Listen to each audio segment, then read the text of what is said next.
Assalamualaikum warahmatullahi wabarakatuh.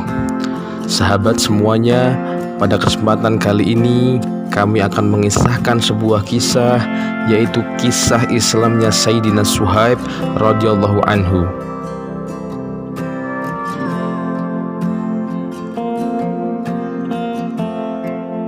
Sayyidina Suhaib radhiyallahu anhu dan Sayyidina Ammar radhiyallahu anhu memeluk Islam dalam waktu yang sama. Pada waktu itu, baginda Nabi Shallallahu Alaihi Wasallam sedang berada di rumah Sayyidina Arqam radhiyallahu anhu. Kedua orang ini berangkat dari tempat yang berbeda untuk menemui baginda Nabi Shallallahu Alaihi Wasallam. Secara kebetulan mereka berdua bertemu di depan pintu Sayyidina Arqam radhiyallahu anhu. Keduanya saling menanyakan maksud kedatangan masing-masing.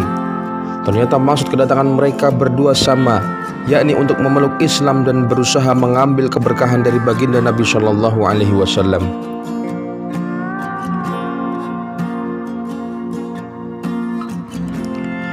Sayyidina Suhaib radhiyallahu anhu pun masuk Islam.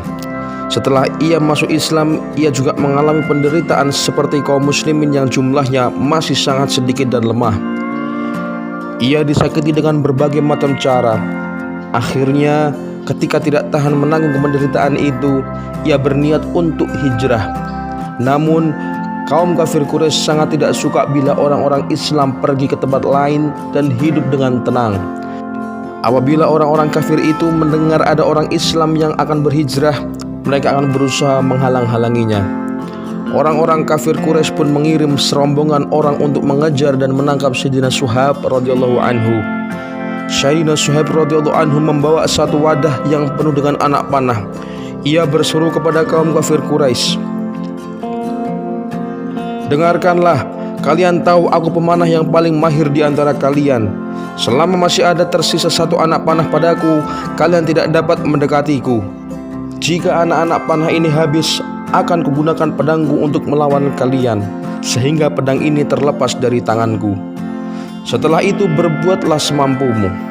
Tetapi jika kalian mau sebagai ganti nyawaku, kalian akan kuberitahu tempat hartaku di Makkah, dan akan kuberikan kepada kalian kedua budak perempuanku. Ambillah semuanya."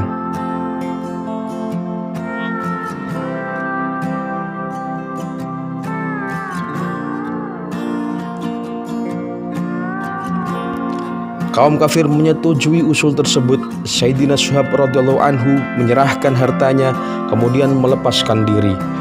Terhadap kejadian ini, maka turunlah ayat Al-Quran yang berbunyi, "Wa minan nasi may yashtari nafsahu ba'tigha'a maradatillah wallahu ra'ufum bil ibad," yang artinya, dan di antara manusia ada yang menjual dirinya demi mencari ridha Allah Subhanahu wa taala, dan Allah Subhanahu wa taala sangat penyayang kepada hamba-hambanya. Quran surat Al-Baqarah 207. Ketika itu, baginda Nabi Shallallahu Alaihi Wasallam sedang berada di Quba. Saat melihat kedatangan Sayyidina Suhaib radhiyallahu anhu, beliau bersabda, "Sangat beruntung perniagaanmu, wahai Suhaib." Sayyidina Suhaib radhiyallahu anhu bercerita, suatu ketika baginda Rasulullah Shallallahu Alaihi Wasallam sedang memakan kurma dan aku menyertai beliau makan. Ketika itu salah satu mataku sedang sakit. Lalu baginda Nabi Shallallahu Alaihi Wasallam bersabda, "Hai Suhaib, matamu sakit, tetapi kamu memakan kurma." Aku menjawab, "Ya Rasulullah, aku makan dengan sebelah mataku yang sehat ini." Baginda Rasulullah Shallallahu Alaihi Wasallam tertawa mendengar jawabanku. Sayyidina Suhaib radhiyallahu anhu banyak membelanjakan harta di jalan Allah Subhanahu wa taala, sehingga Sayyidina Umar radhiyallahu anhu pernah berkata kepadanya, "Engkau telah berlebih-lebihan, wahai Suhaib."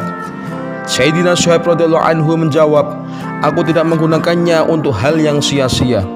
Ketika Sayyidina Umar radhiyallahu anhu hampir wafat, ia berwasiat agar Sayyidina Suhaib radhiyallahu anhu mengimami sholat jenazahnya.